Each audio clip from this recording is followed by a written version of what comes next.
Et d'abord, comme tous les mercredis, je vous le disais, Zoom Crypto dans Smart Patrimoine. On va parler de finances décentralisées.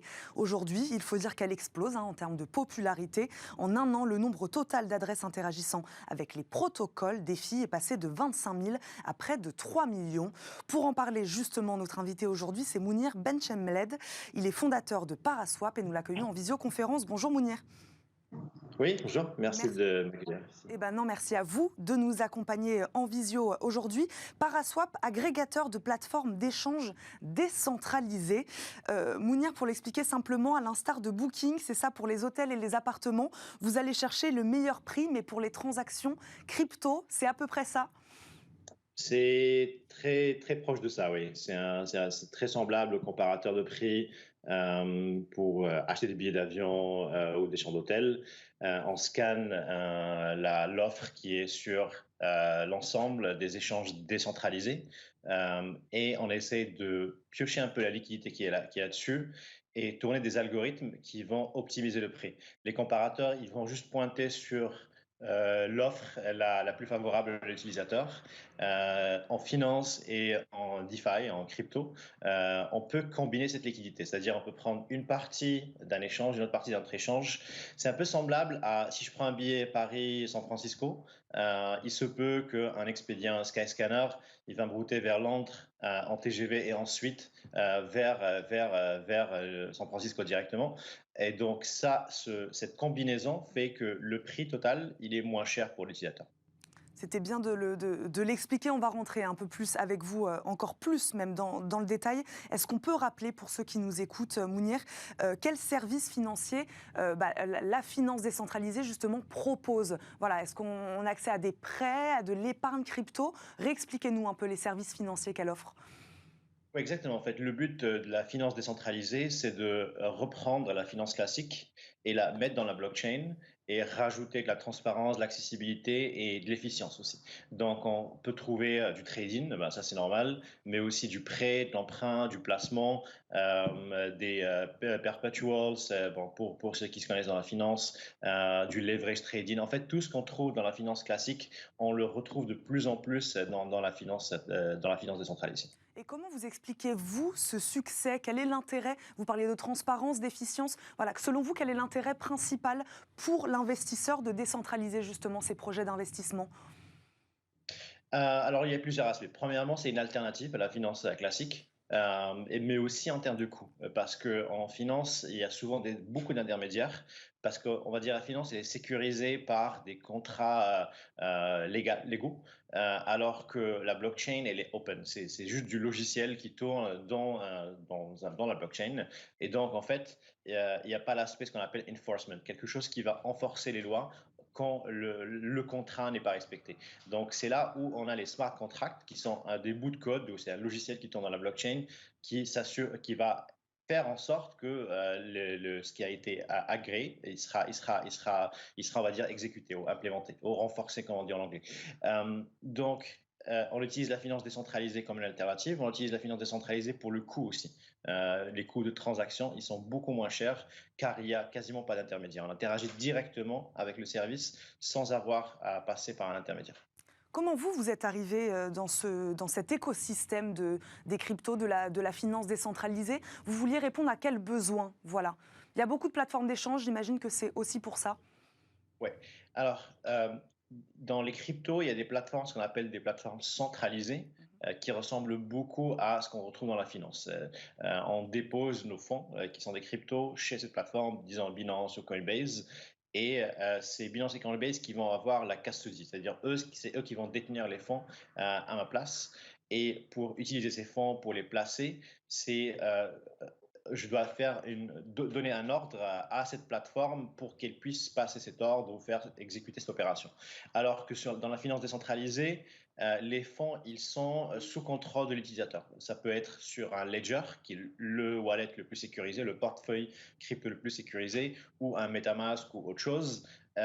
Donc, je détiens mes fonds et il n'y a personne qui a accès à mes fonds. Je suis sous contrôle total sur mes fonds et je place ces fonds dans un logiciel qui va faire l'opération qui est souhaitable. Ça peut être un prêt, un emprunt, un trade, etc. Donc, c'est un paradigme shift qui est majeur ou qui dissocie la custody, l'aspect custody et l'aspect opération, que ce soit trading ou prêt en emprunt. Donc, on va dire, c'est ça la différence fondamentale dans les cryptos. Et l'enjeu aujourd'hui, donc, c'est de proposer, c'est ce qu'on disait tout à l'heure, le meilleur taux d'échange finalement à l'utilisateur. Sur Paraswap, oui, exactement. Ouais. Sur Paraswap, on est connecté à une centaine d'exchanges, de ce qu'on appelle des decentralized exchanges, donc des échanges décentralisés. La différence entre un échange centralisé et décentralisé, c'est que aussi pareil, c'est un logiciel qui tourne dans la blockchain et qui a personne qui contrôle ce logiciel. Donc nous, on est comme une couche qui tourne en dessous de ces DEX ou de ces échanges décentralisés qui cherchent à scanner la liquidité et fournir les meilleurs prix. Ça peut être pour un utilisateur final qui passe par notre interface ou une interface de nos partenaires comme Ledger Live par exemple, ou ça peut être des robots de trading, ça peut être d'autres protocoles. Par exemple, AV, c'est un protocole de prêt et d'emprunt, utilise Paraswap pour optimiser les rendements. J'ai par exemple une asset qui me génère, disons, 3% par an de rendement, mais après, il y a une autre asset qui apparaît qui génère 5%. En une seule opération, Paraswap elle est capable de passer de 3% à 5%. Et donc ça, c'est une couche qui est en dessous de Paraswap et de AV qui permet de faire cette opération. Mounir, Donc voilà, les use cases, ouais. ils sont assez différents. Une question, peu importe la taille de son portefeuille, on peut faire appel à vous? Oui, Oui. alors on est sur 5 blockchains. Mhm. La première était Ethereum. Ethereum, elle est plus optimisée pour les gros montants, c'est-à-dire à partir de 100K, 1 million, etc. Peut-être même 10, 15K, mais pas moins, parce que les frais de transaction sont assez élevés. Mais sur Polygon, sur Avalanche, sur Binance Smart Chain, c'est le prix quasiment nul. On parle de quelques centimes ou parfois quelques fractions de centimes. Donc même 1 euro, il est possible de placer 1 euro. Mounir, on va rentrer dans le vif du sujet. Tout à l'heure, j'ai dit défi, vous dites DeFi. Qu'est-ce que le DeFi Aggregator exactement? Expliquez-nous. Ouais, alors, c'est un agrégateur, dans le sens, on va dire absolu, c'est un agrégateur. C'est un agrégateur en général, c'est un logiciel qui va agréger l'offre ou la demande ou les deux. Donc, dans notre cas, on agrège surtout l'offre. Mhm. Euh, donc, Paraswap, c'est un agrégateur pour le trading. Il y a d'autres agrégateurs pour le lending. Par exemple, il y a un protocole qui s'appelle Yearn qui va chercher à optimiser les placements. Il va chercher à faire mieux que le marché en termes de rendement.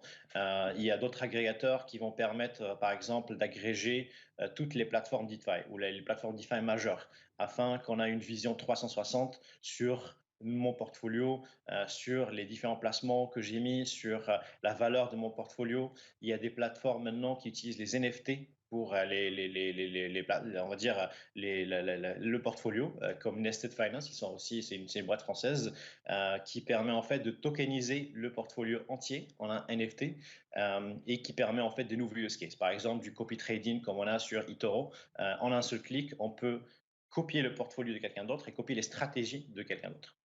Mais Donc en pourquoi? fait, il y a plusieurs types d'agrégateurs. Nous, on est spécialisé dans la partie trading ou Ouais. la partie, ce qu'on veut dire, exécution de trade.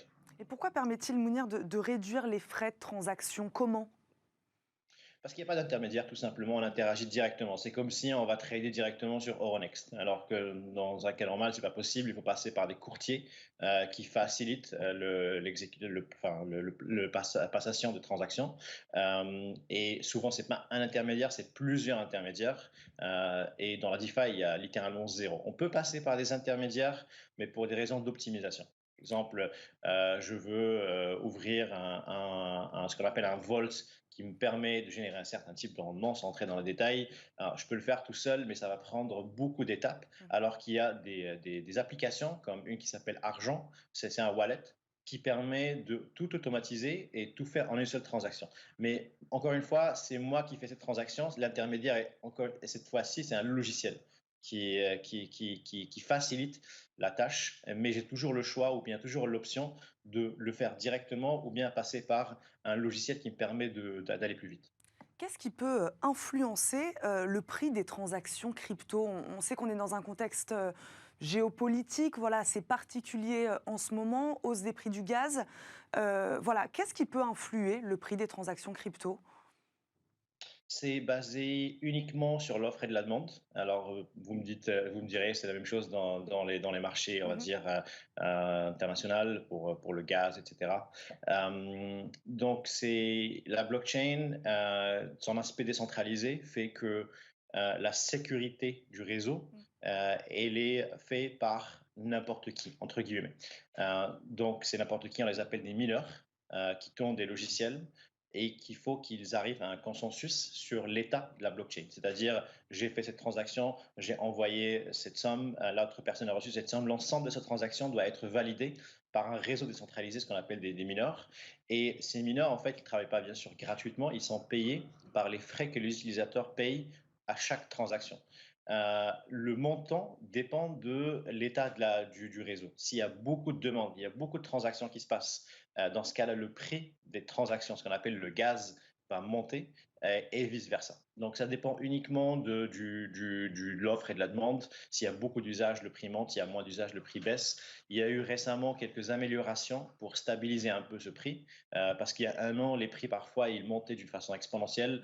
Là, aujourd'hui, ça monte doucement, mais le principe de base reste le même. Super. Dernière question, Mounir, avant de vous laisser. Dans un secteur, hein, on le voit, qui évolue quand même très très vite, comment vos technologies, elles s'adaptent? C'est au quotidien, c'est ça? C'est des changements quotidiens? Ouais, ouais, ouais. Alors ça bouge très vite. On essaie enfin, de tenir, mais aussi, ce qui est intéressant aujourd'hui, c'est qu'il y a beaucoup de nouveaux entrants. Au début, en fait, on a commencé en 2019.